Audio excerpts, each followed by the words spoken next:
Shalom. जिवंत गोड येशूच्या नावात आपल्या सर्वांचे मार्गाकरिता प्रकाश कार्यक्रमात सहर्ष स्वागत करीत आहोत.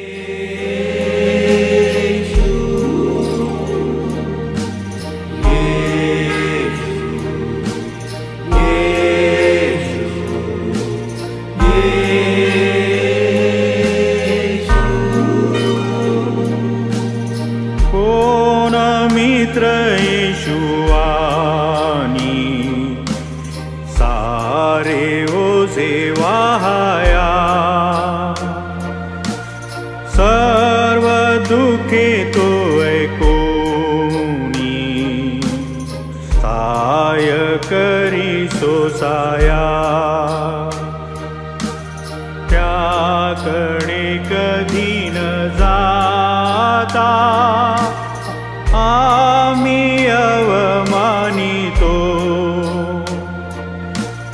शांती खरी हरवूनी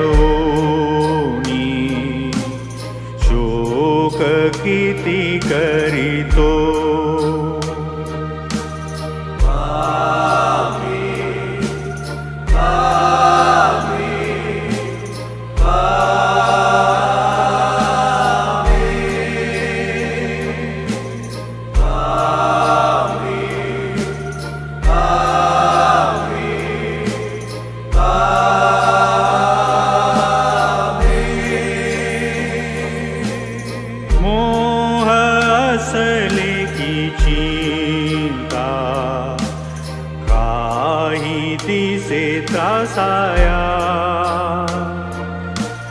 धैर्यानच सुटू देता चा प्रभूला सांगाया.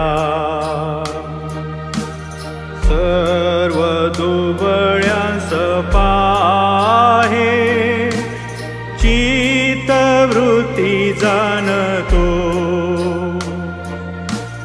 मित्र प्रिय जसा आहे हात धरी म्हणतो.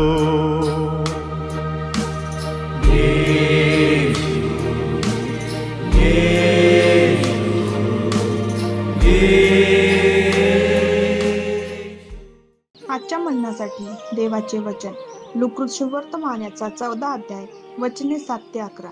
लुकृत शुभवर्तमानाचा 14 अध्याय वचने 7 ते 11. तेव्हा आमंत्रित लोक मुख्य आसने कशी निवडून घेत होते हे पाहून तो त्यास दाखला देऊन म्हणाला, कोणी तुला लग्नाच्या मेजवानीचे आमंत्रण केले तर मुख्य आसनी बसू नको. कदाचित तुझहून मोठ्या योग्यतेच्या कोणाला त्याने आमंत्रण केले असेल. मग ज्याने तुला व त्याला आमंत्रण केले तो येऊन तुला म्हणेल, याला जागा दे. तेव्हा तू लाजेने अगदी खालच्या जागेवर जाऊन बसशील. तुला आमंत्रण असल्यास अगदी खालच्या जागेवर जाऊन बैस. म्हणजे ज्याने तुला आमंत्रण केले तो येईल तेव्हा तुला म्हणेल, मित्रा, वर येऊन बैस. म्हणजे तुझ्या बरोबर भोजनास बसलेल्या सर्वांसमोर तुझा मान होईल. कारण जो कोणी आपणाला उंच करतो तो नीच केला जाईल व जो आपणाला नीच करतो तो उंच केला जाईल. देव वाचलेले वचन आपणा सर्वांसाठी आशीर्वादित करो. प्रिय प्रभू येशू ख्रिस्ताच्या नावामध्ये आपण सर्वांना सलाम. लुकाचे शुभवर्तमान 14 अध्याय आणि 7 ते 11 आपण या ठिकाणी पाहत आहोत. देवच वचन म्हणतंय की नम्रता जे आहे ती सदैव समोर जर ठेवली तर निश्चितच आदर असतो, निश्चितच सन्मान असतो आणि त्या नम्रतेच्या मागे परमेश्वराचा आदर जो परमेश्वर देऊ इच्छितो तो घेण्यासाठी सदैव आमच्या जीवनामध्ये आमची आतुरता असावी. कारण की आम्ही स्वतःचा अहमपणा, आमचा मान आम्ही जर समोरच्या व्यक्तीला दाखवला तर निश्चितच आम्ही अपमानित होऊ. परंतु जर आम्ही नम्रता दाखवली तर तो समोरचा व्यक्ती आमचा मान करेलच करेल, परंतु इतरांच्याद्वारे पण आम्ही सन्मानित केले जाऊ. आणि या ठिकाणी एक दाखला परमेश्वराने, प्रभू येशूने सांगितलेला आहे की जर लग्नाच्या मेजाजवळ तुम्हाला आमंत्रण केले आहे आणि ते आमंत्रण असताना तुम्ही समोर जाऊन बसू नका, तर मागे राहा, म्हणजे योग्य समयी तुम्हाला बोलवण्यात येईल व तुमचा आदर केला जाईल.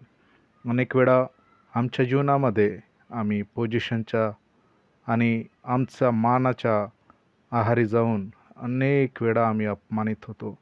आणि प्रभूची इच्छा ही आहे की आम्ही नम्रता दाखवावी, आम्ही आदरातिथ्य आमच्या जीवनामध्ये ठेवावं आणि आमचं जीवन आम्ही सदैव परमेश्वराला गौरव देणारं असावं. कारण की 11 वचन म्हणते, जो कोणी आपल्याला उंच करतो तो नमविला जाईल आणि जो आपणाला नमवितो तो उंच केला जाईल. आणि खरंच आमच्या जीवनामध्ये, व्यावहारिक जीवनामध्ये हे सत्य आहे. जो स्वतःला उंचवितो त्याचं जीवन सदैव अपमानित केलं जातं. अनेक वेळा त्याला अपमानास्पद वाक्य ऐकावं लागतं, अनेक वेळा त्याला मागे राहावं लागतं. परंतु जो स्वतःला नम्रता आणि नमवितो आणि समोर येण्याऐवजी तो योग्य वेळेची वाट पाहतो, तर त्याचा सन्मान होतो, त्याला आदर मिळतं आणि तो गौरविला पण जातो. परमेश्वर आमच्या कामाची दाद घेणारा देव आहे. तो आमच्या परिश्रमाला कधीच व्यर्थ जाऊ देत नाही. आम्ही जेव्हा प्रभूला आपल्या दृष्टीसमोर ठेवून काम करतो, मग आमच्या कामाची कदर या पृथ्वीवर हो या न हो, परंतु प्रभू निश्चित आमची कदर करणारा देव आहे, आम्हाला आदर देणारा देव आहे, आम्हाला उंचविणारा तो देव आहे. काय आम्ही त्या प्रभूसमोर स्वतःचं जीवन नमवून प्रभू येशूला आपल्या जीवनामध्ये काम करू देऊया का? निश्चितच आम्ही उंचविला जाऊ आणि परमेश्वराचं गौरव होईल. प्रार्थना करूया. पराक्रमी परमेश्वर पिता, येशूच्या नावामध्ये आम्ही तुझ्या चरणाजवळ येतो. आज तू आम्हाला धडा शिकवतोस, तू आम्हाला सांगतोस की आपल्या जीवनामध्ये सदैव नम्रता बाळग आणि नमविला जा. नमविल्याने तू उंच केला जाईल आणि तुझं जीवन मान आणि सन्मान मिळवेल. आणि म्हणून परमेश्वर बाप्पा, असं करण्यामध्ये आम्हाला सहाय्य कर. आमच्या कुटुंबामध्ये तुझा आशीर्वाद असू दे. आज जितके ऐकत आहे त्या प्रत्येकांच्या जीवनात, त्यांच्या कार्यामध्ये नम्रता त्यांनी बाळगावी आणि आपला जीवन आशीर्वादित करून घ्यावं, असं त्यांच्या जीवनामध्ये घडवून आण. प्रार्थना आमचा तारणारा ख्रिस्त याच्या गोड आणि पवित्र नावात मागतो म्हणून ऐक. आमेन.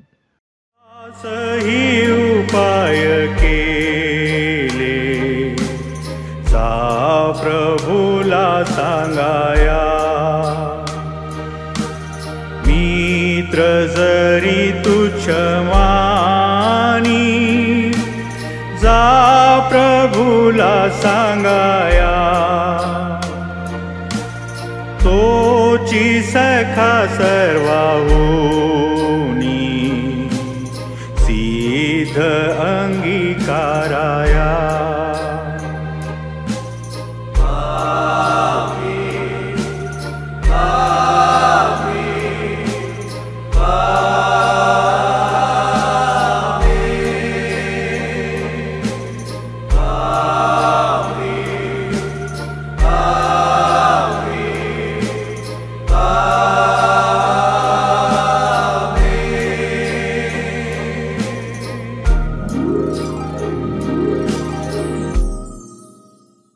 त्याप्रमाणे तुमचा प्रकाश लोकांसमोर असा पडू द्या की त्यांनी तुमची सत्कर्मे पाहून तुमच्या स्वर्गातील पित्याचे गौरव करावे. आपल्या प्रार्थना विनंत्या कोणत्याही वेळेस विश्ववाणी प्रार्थना केंद्राला टोल फ्री नंबरद्वारे कळवू शकता.